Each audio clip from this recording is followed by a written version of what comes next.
You don't have to. Yeah, Jesse Oh has yeah, the you third said edition. Only way to get it to show up. Yes, the third edition is available now on yes. Amazon. And you have your speaking event, February 22nd. Yes.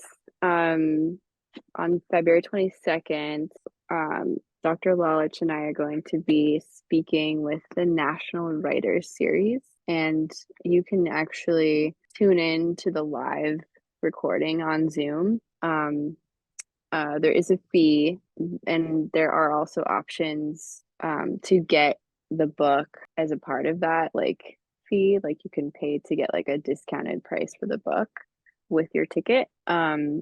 Or you can show up in Traverse City, Michigan, and go to the City Opera House, which is where it will be held.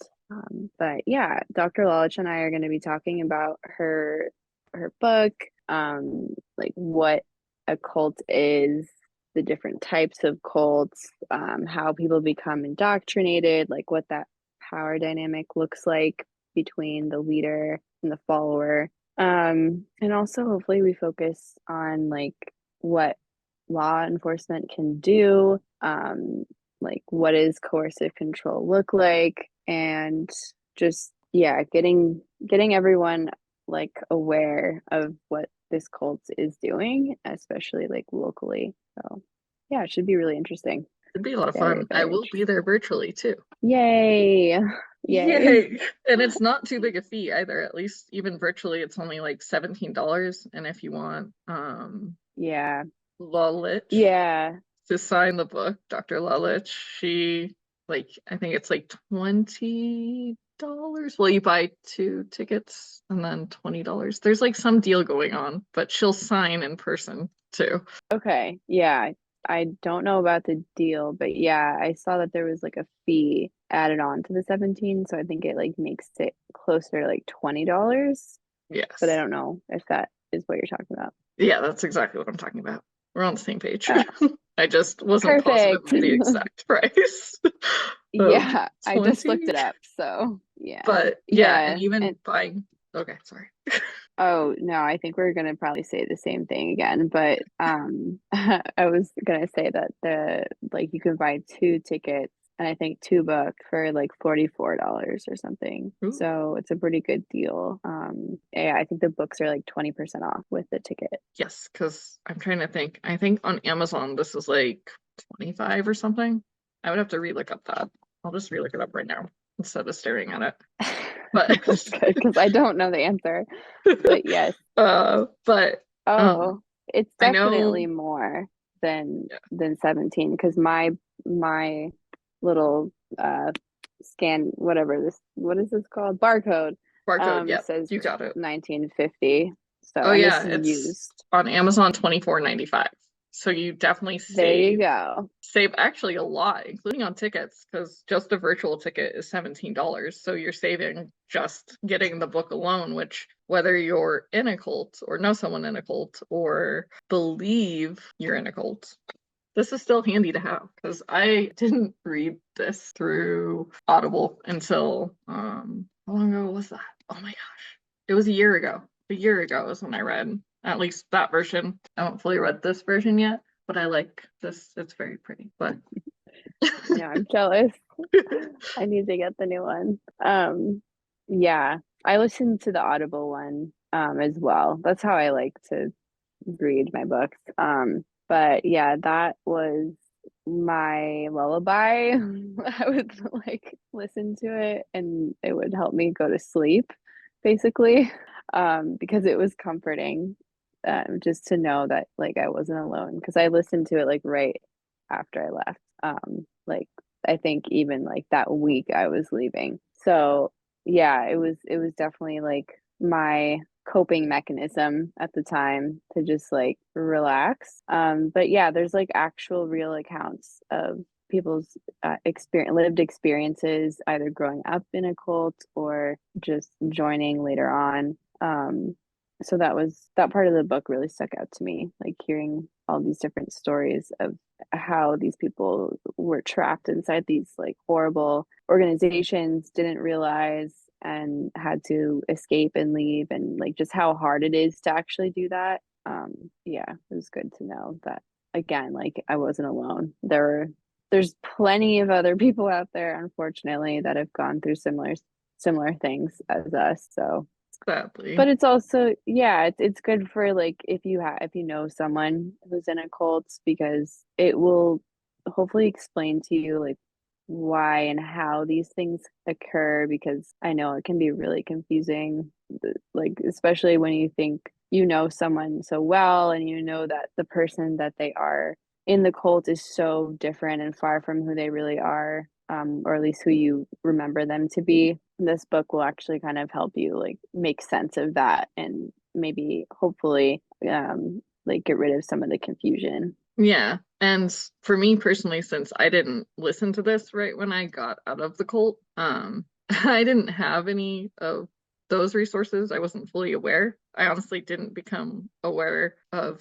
Dr. Lalich, or I guess anyone who writes books on cults and anyone who's experienced, like Sarah Edmondson or India or anyone, until, like I said, a year ago. Cecilia told me to really go for it, and my cultist therapist, when I first got out, recommended. So I had bought it, but it burned in the fires, the Marshall fires, so I had lost it. Oh, wow. Yeah, and I wasn't ready because then it automatically was a trauma response for me of where that came from. Yeah. So I didn't have the courage to get it unless I got it in a different form. So I went, I'm gonna do Audible because I need to just get to it because I had wanted to. It just Yeah. trauma after trauma, because that only happened, I think it was almost my second year out, so I wasn't fully recovered yet. Yeah. So I felt like I did it.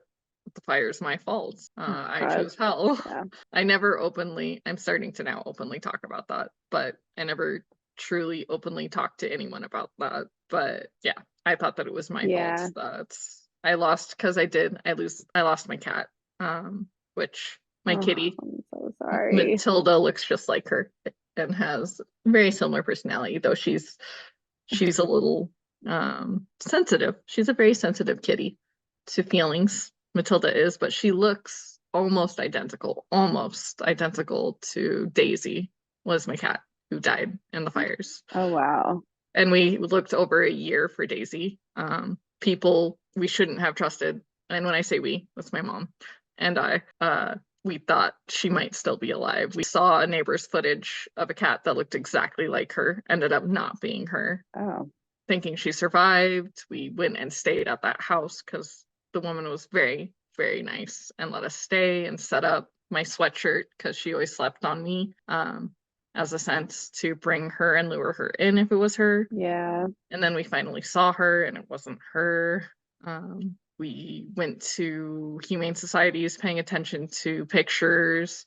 We had a bloodhound go and search, Oh but my gosh. Wow. yeah, just the extent. But I did lose my cat at the time. And again, felt it was my fault that all Oh, of it I'm so happened sorry, because Jesse. of Twin Flames universe. Coercion of, I guess the mirror exercise was still very much in my head. I was still using it at that time. It took me a while to get out of it, so I was still writing it at that time. It wasn't Oh, until I wow. Okay. exhausted myself. So I am guilty of using it at least a year and a half of myself being out of it because it was a coping mechanism. And my therapist said it was okay as long as I wasn't using it the same way as I was using it in the cult, which I technically wasn't, but to an extent was. Yeah. Yeah, I know what you mean. Like I still think there's a lot of value in like self-reflection and making sure you're not projecting onto somebody else your own traumas and feelings. And also, yeah, like seeing where you might also like if you're triggered by someone, like seeing where you might also like do those same behaviors that you're triggered by. And I think that can build compassion. But not when you're in a cult. Nope. No, that was not the case. Uh, There were like maybe when we first started, you know, we had those like positive experiences and maybe few and far between as we went on. But yeah, like it was used in a way that made us feel responsible for everything in our reality. And that is a really scary place to be. It's yes. terrifying. It, oh yeah.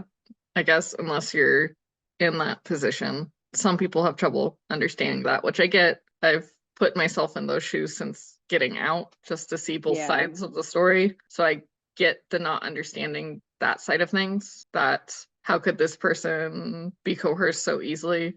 But then there's the gradual, like, I have a coworker, she's awesome. She saw the docuseries and she was in a abusive relationship, a coercive abusive relationship for Mm. 10 years. And she told me, I'm glad you got out of the cult. And she said, I was pretty much in one. And Dr. Lalich, even on her Wired interview, brought up saying there are one-on-one cults. So even being in a relationship that's one-on-one, so married to someone else, because she was in one for 10 years, can be coercive. You can be in a situation, it might not be called cult, it might just be abusive, but nonetheless, there is coercion still in there that Yeah. can be recognized. She was amazing. I didn't expect that response. Some responses I got from the docuseries I didn't expect, but I just thought of her Mm. because that still fell in line with Dr. Lalich. Yeah, that was eye-opening for me too. I felt like in my situation, I felt like I was in multiple cults. I felt like I was in the cult of TFU, and then I was in the cult of my ex, twin flame. And when I read that in the book and Take Back Your Life, that you like that exists, like these relationship cults or these just like abusive relationships have the same like power structure and dynamics and tactics to control the person completely. Like that's kind of like how I see coercion. It's like all of these like small subtle things that are forced upon you without you really knowing at the time, but it's like gradually like the control gets like stronger and stronger until you don't like you have such little autonomy and so like so much confusion in your own identity and like who you are. And it's yeah, those things, those tactics are found in one-on-one relationships and family dynamics. There can be like a cult of three. You know, like it doesn't really matter how many people there are, but the it's really about the control mechanisms. So yeah, I think a lot of people in abusive relationships can relate to escaping twin flames. I got some nice messages from people like sharing their stories and like how similar their stories were. Which is like it's always so nice to hear that, like to hear other people's stories and know you're not alone.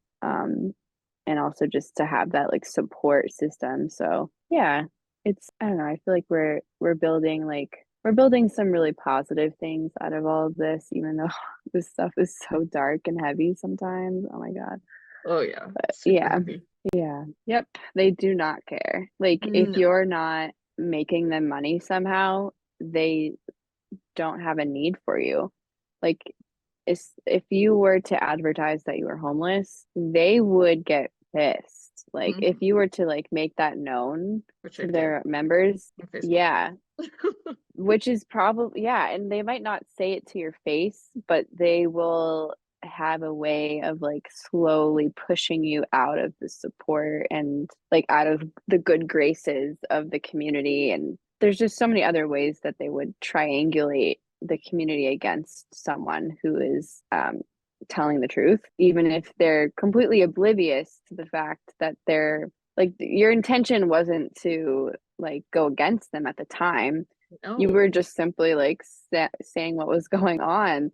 um and that yeah, that would they would say that that's airing your dirty laundry. And that would not be allowed, like yeah, not for long. And a No. lot of people are in that situation currently, like what they're posting online and what they're saying about their lives and how great it is, like that is all false. It is the like so their actual realities are so different. And like we know that because we were actually talking to these people. We heard the very like gritty details of what was really going on, Yes. versus what they were posting, choosing to post. So That's true. Yeah, I was a coach. I don't even remember the coach anyways, so even if I knew their name, I don't know their name. So I can say the correct thing, a coach, is the one who told me eventually. I did get a personal message from Jeff, but I don't have the proof. Most of my proof is gone due to the fires, sadly. I was thankful for what was dug up of me for the docuseries. But first, a coach pretty much told me that I was going against God by and not taking responsibility for me choosing poverty, that it was my fault, and that I needed to make a new choice, and that they could no longer help me if I didn't make a new choice. And I had even described, oh, I do remember the coach, but I won't say their name. But I had even told this coach that, hey, I've done every resource in my reality, because I had at the time, and nothing's coming through. Because at that time, I had I lost my job. remember. Yeah. Yeah. I remember you did everything right. Like you did everything that Jeff and Chilia would have wanted you to do, or the coaches would have told you to do. Like you did everything. You watched all the classes, you did the mirror exercise, you stuck to their teachings, and it wasn't working. Mm-mm. But you weren't allowed to say that or admit that at all. It was always not what was wrong with the teaching or what the work you were doing. It was always what's wrong with you, that this work isn't working for you. It should be working for you. So you must be doing something wrong. Yeah. Basically. And that's how they play things too. Like, which falls into, and really quick, go to the bullets if I can find it on the spot. Hopefully I can. Oh, sorry. I went to the sociopath one. Oh yeah, isn't that, I was gonna bring that up too. The We like, can. That does fall in line to a sociopath, because a sociopath automatically turns it on you, which even in the forum, anyone can find that proof, because they're not hiding that. It's pretty much in the forum constantly, of like Jeff, for example, in my personal opinion, when he replies, he does the, well, alleged personal opinion. There you go, covered basis. He would normally reply like, so if someone questions in any way, because there have been a lot of people questioning logical questions that have gotten kicked out and blocked, including Let the Fresh Air In, which she posted. There's proof on her actual YouTube channel, which I was so happy she did this. There's proof. She was blocked. She also has proof of the questions asked, of logical questions being asked, and him just turning it around on them. Something salad. I forgot what it's called. oh, word salad Word salad. Yeah. or Darvo, Yes, he does Darvo all deny, the time. attack, That's all Jeff and Shlia do is reverse, Darvo, which is victim. Darvo. So I knew it Forgot what too the for O a short was. time period. We're both having this. It's deny. I know it's deny, attack, reverse, victim. Oh, reverse victim and offender. Victim Reverse and victim offender. and offender. Yeah, Okay. like instead of them being the offender, now they are the victim and you are the offender for calling them out, them being an offender. Yeah, Yeah. they definitely always do that, because we're apparently abusers. In case you haven't heard, which I know you have Everyone heard, but else. Yes, everybody else is an abuser except for them. They never apparently. abuse, according No. to them. Yeah. One thing I think we talked about this already, but like I just think it's important to mention again, like how when we first joined, we did have good memories and we had good experiences, like friendly, seemingly healthy and secure relationships. It seemed like even Jack and Chilia had an invested interest in your well-being and cared about you. And they would spend that time like getting to know you. But that, yeah, Dr. Lalich does a good job explaining this like charismatic leadership relationship. But that like dynamic disappeared. Like it disappears in different for different reasons, but that was really like a way for them to get us hooked. Like they wanted to trick us into thinking that they were healthy, secure individuals who had your best interest at heart. Otherwise, we wouldn't have joined. Yeah. We if we had known Yeah. what they really were and what their plans really were, none of And us, I don't think any of us would have joined. probably not, no. And the fact that the red flags weren't there when they began, and most of us that are ex-members out now, those red flags weren't apparent, because they had most of the videos that now have like not close to 1 million. They're like 100,000 views or something like that. Those videos that Mhm. are old from like 5 years ago that they still have up on like Jeff and Shalia page and Twin Flames Universe, we were there then. And Right. then they didn't Right. have any of those red flags. They were starting to invest more in their own red flags. Yeah, I thought about that too. Like I even back then when I was joining TFU, I had other organizations that I was in and I did my research. I was looking up to see like what these organizations were like. What is their background? Like I was looking into different religions, like Buddhism and stuff. Like I just wanted to understand like what I was getting myself into. And looking at Jeff and Shalia, there wasn't anything on there that was bad. There was No, nothing, no bad reviews. Everyone had positive, super awesome reviews that, like, I mean, convinced me to an extent that this was a safe place. So me there's too. only so much you can do with when you're dealing with a cult because that's their whole goal. Like they want to have a really good reputation. Once they start having a negative reputation, like that's like the worst thing for a cult leader because that prevents them hopefully from recruiting more people, and it also gives people an inside look to what it's like when you get further and further into the cult, because even the people now who are joining, like maybe they haven't researched, they haven't seen the articles, or maybe they have, but it's so hard for them to imagine that what we went through and what we've talked about because they're still not as deep in, like they haven't invested themselves further or really been entrapped further. So it's like there's a big disconnect from what they seem like to new members versus what they are like to more experienced members. So, but like I don't know what would have happened if I had seen the documentary before I was thinking of joining TFU. I would like to think that I wouldn't have joined, but I don't really know. I'm not sure. Like I think so. Okay, now can you still hear me?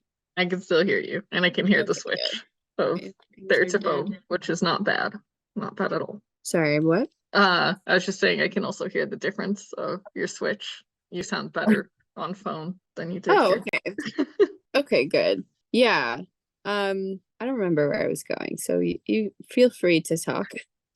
Just completely I lost. was actually thinking about adding on to that because I thought about the same thing of because of all the coercion. And I do love that she has the title Take Back Your Life because it is true. It's a process, years process of once you leave a cult of taking Yeah. back your life in general from the trauma, like in our case, triple trauma in many different levels, but was caused by Jeff and Shalia of just, well, manipulation of, I personally believe because of where I was in my life at the time, since I was in between jobs and didn't understand this connection, which I think also has to do with my autism, which hasn't been green lighted yet, but I'm going to say this anyways. I am on a waiting list, so I will be working on getting green lighted on that. I work with kids of Congrats. That's autism, awesome. but Yeah.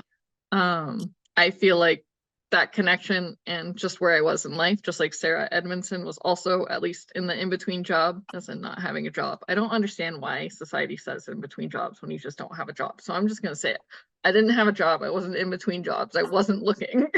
But um I felt like a loser. I felt I didn't understand this connection. I had never felt this way, and I had never been in a relationship with anyone. How was I even supposed to trust anyone else? Right? Like I actually felt like that. Like after leaving, I'm like, oh, I kind of understand the mirror exercise, but in a healthier way. Like I can't trust anyone because I really don't trust myself. I don't even have that like basic foundation within myself anymore. But that has gotten better for sure since leaving. Which is good. But sadly, in our indoctrination, just saying that sentence leads into the mirror exercise in the first place. So we've been so, like, my brain can still go back into the, well, I bet your brain definitely can too. I can go right back into the mirror exercise, even just a word or sentence that could lead into that, my brain will automatically start Yeah. or can start doing it, and I catch myself and I question my own self in my head. I literally have a full conversation in my head. If I can be in a private spot where I can talk to myself out loud, then I will. But other than that, I do it all in my head. Is this Yeah. gonna do anything for me? Because can you control your reality? No. Okay, then don't put the effort in. Okay. It's literally all I have to do to stop myself from. Sometimes my brain will still do it, whether I want it to or not. But in that case, I just take it as a, oh, bye. Yeah. And it's Yeah. not influencing in any way. It's just an example of the process of working through once you're out, because you are literally so indoctrinated, which I really like that word. That's why I keep on using it a lot. And Lich, dr.lalich, does bring it up like practically every chapter. And yeah, you are taught in the indoctrination constantly, if you don't trust yourself that you need to mirror it, that it's all your fault. Just like I like using the car example with any friends or coworkers that don't understand, which a lot of people still don't. So I will forever use this concept because it's simple enough that if there's a car accident and you technically aren't at fault, but in this case, if you're using the mirror exercise, it's automatically your fault. If you crash into a car, that's your fault. You pretty much planned that out in your head and made it part of your reality. So it's your fault. You somehow wanted to hurt yourself. And Right. It was an underlying subconscious belief that was causing you to attract this version of reality. And because there's no way to prove that, that's part of how they can manipulate you. Like, how are you supposed to know what your subconscious is thinking? You don't. Like, it's your subconscious, right?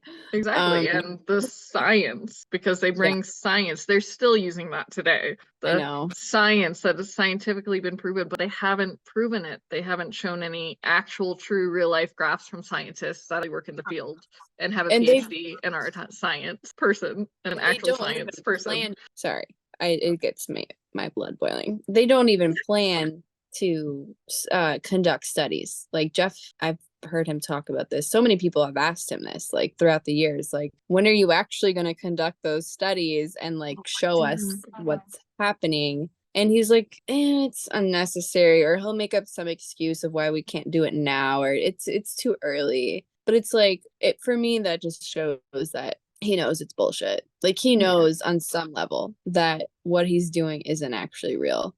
Like it's Don't not say actually personal opinion. Don't forget that part. My personal opinion. in my Just because personal you're going. opinion. There you go.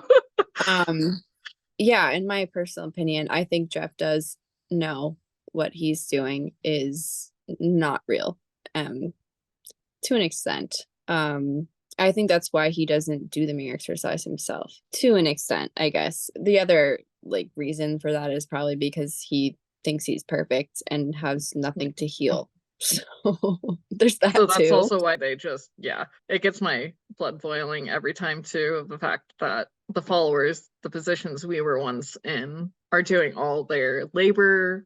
The recent website is so red flaggy, I can't even look at it, but I know it triggers me so much. The yeah. first page, I'm just like, ugh, Well, did you see the no. little pop-up of I know you when you Yeah, first go that's on? what triggers That's, me. yeah, it's horrible. It's Like, horrible. that's a red flag to anyone, period. They didn't have Yeah. that, at least when we were in it. They didn't have the I know you or Shalia, though I think, in my personal opinion, Jeff wrote it. So, because it looks Yeah. like his writing. Like, I do have the ability to at least tell people's writing. Yeah. Sometimes, not always. He has a Sometimes. very particular way of writing and Yeah. uses a lot of questions, a lot of questions. And he doesn't use the most like actually no, he uses a lot of words when you don't need that many words to explain something. I guess that's part of that word salad, but yeah. Yeah, and that's all he speaks. Like, I didn't really realize because I didn't step my foot back into TFU crap until I chose to be a part of the docuseries. And who knows what else? Who knows what else they were planning? But I know that I think that's also partly why they gave me the hard drives. I know they gave other people those same hard drives. But they never told us why. Again, like, like they would just do things and you would never know really why they were doing it. So that also kind of like kept you on edge, kept you guessing, kept you like confused. And if you were to question it, of course, they'd turn it around on you and be like, are you not grateful for this? Are Oh you yeah. not appreciative of this attention or something, or of this hard drive that we're giving you to just keep safe? Yeah, so it is interesting. I do wonder like how many plans they have for all of their members that they have no, like the members have no idea about. At least because I did work with you even closely too. I have been to the meeting that was posted in the docuseries. I was there. It just the only ones on the screen were you guys, but I was there for that Which because I remember it very clearly of when I was starting to get higher up, not necessarily in the inner circle. That wasn't ever going to happen until Harmonious Union, but higher up because I was there for some executive Oh, meetings. okay. Yeah, the I don't know executive. if I'm thinking because now my brain's going back there. I think I watched the recording of it because it was part of my training of getting in the higher position. But I do Right. remember a live recording, and it was that day. I do remember that day very well because I had just gotten back into my abundance because I moved back in with my mom and had a roof over my head and a job. Wow. But an actual job outside of TFU. Right, of course. But But yeah, that's separation consciousness. so Sorry. much. But I do remember that. So when I saw that in the docuseries, I went to my mom when she watched it with me. She said, "Were you?" I think she just sensed that with me. She does have that sense of, "Were Mm, you in that meeting?" I said, "I feel like yes." I just yeah. don't have the full memory, but I've had since watching it that full memory coming back. And there was some pre-recorded ones I had watched up until then, but because of your background, Keely, that you had, I was there. I was in it, but I guess I don't know how some people weren't recorded in it. Because I remember going into a Zoom and everything. I don't know. Yeah. Because there I don't know. was, I honestly didn't even remember that meeting. Like when I saw it in the documentary, I was like, what? Like I had no memory prior to watching it. I mean, then I was like, yeah, I can remember that kind of, but I was just in so many meetings I constantly. think so. It was like yeah, just on Zoom like all day long. So it's hard to remember. And there were so many recordings that we had to watch. Yes, a Um, lot, especially the higher in position. Because I know with me not only being in the coaching meetings and then, which I never had that bigger group, doing my coaching and then teaching the classes. I did Dreams Coming True and what was the other one? Eventually, it was only Dreams Coming True. I can't think of the other little course that they had. Yep, can't think of it. But I did both of those on top of them gradually getting higher.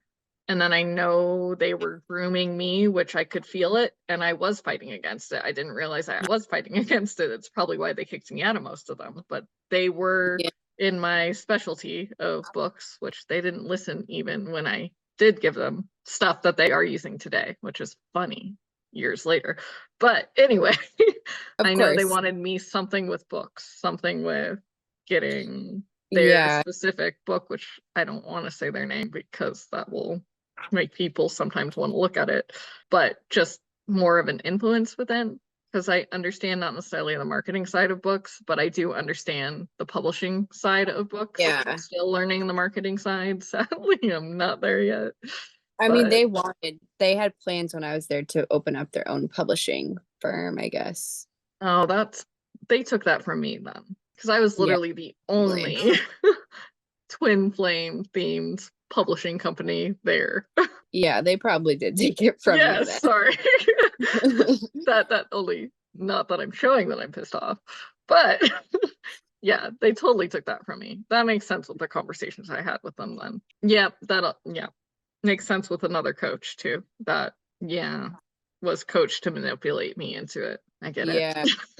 It brought just back all those memories came flooding very Oh quickly. That makes no. sense now. It's okay. Uh, That's a good thing. That will help with my memoir too.